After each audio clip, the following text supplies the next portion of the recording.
politique au départ sur le territoire de la Lèze, avant la fusion avec la RISE. Et l'idée c'était sur cette zone artisanale où il n'y avait rien de tel, de créer un espace qui permette de rendre attractif la zone pour de nouvelles entreprises et également de faciliter pour les entreprises déjà installées de faire du réseau, des services et de l'innovation. Coopération, créativité, complémentarité et convivialité.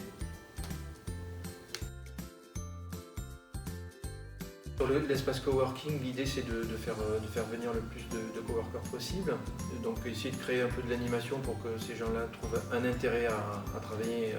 à se retrouver dans ce lieu, pas travailler uniquement dans leur coin chez eux, et retrouver ici une dynamique, hein, donc pour revenir sur la notion de coopération, convivialité de tout à l'heure. Et sur la partie Fab Lab,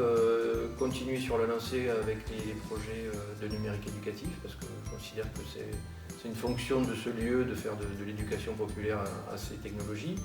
et essayer d'attirer des projets de plus en plus intéressants de coopération entre les makers, et voilà, essayer de sortir des projets qui sont dignes d'intérêt par rapport au potentiel d'équipement technique de ce Fab Lab.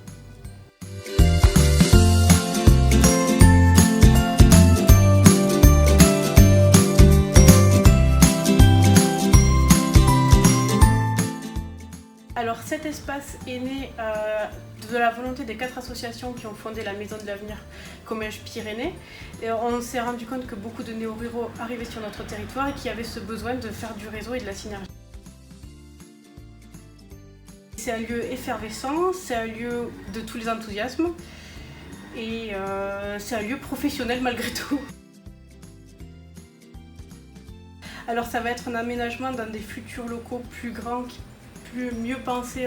pour le coworking, et ça c'est à venir dans un horizon d'ici 2 ans, en fait, le déménagement de toute la Maison de l'Avenir et de tous ses services dans le coworking.